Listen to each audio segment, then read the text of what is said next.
نحيا وما يهلكنا إلا الدهر وما لهم بذلك من علم إن هم إلا يظنون وإذا تتلى عليهم آياتنا بينات ما كان حجتهم إلا أن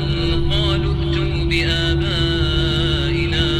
إن كنتم صادقين قل الله يحييكم ثم يميتكم ثم يجمعكم إلى يوم القيامة لا ريب فيه ولكن أكثر الناس لا يعلمون ولله ملك السماوات والأرض ويوم تقوم الساعة يومئذ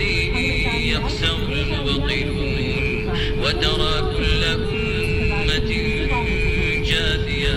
كل أمة تدعى إلى كتابها اليوم تجزون ما كنتم تعملون هذا كتابنا ينطق عليكم بالحق إنا كنا نستنسخ ما كنتم تعملون هذا كتابنا ينطق عليكم بالحق إنا كنا نستنسخ ما كنتم تعملون فأما الذين آمنوا وعملوا الصالحات فيدخلهم ربهم في رحمته ذلك هو الفوز المبين وأما الذين كفروا أفلم تكن آياتي تتلى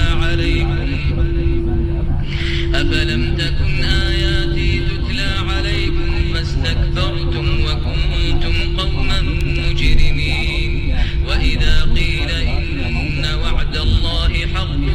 والساعة لا ريب فيها قلتم ما ندري ما الساعة إن نظن إلا ظنا وما نحن بمستيقنين وبدا لهم سيئات ما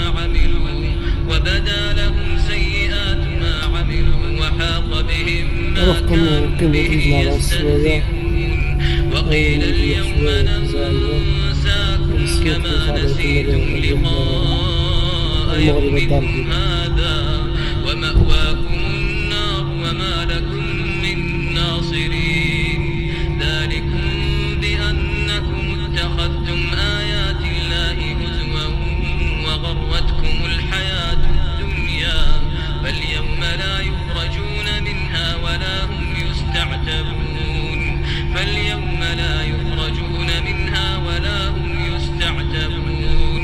فلله الحمد رب السماوات ورب الأرض رب العالمين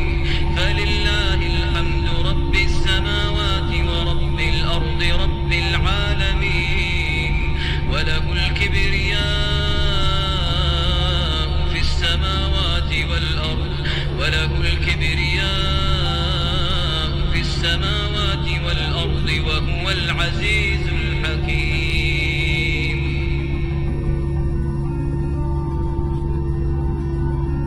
السلام عليكم ورحمة الله وبركاته. تحياتي لكم إخواني أخواتي. كانت هذه رحلة من بعض دول الخليج إلى مدينة اسطنبول التركية الجميلة ونحن قد وصلنا والحمد لله. أريد أن أوثق هذه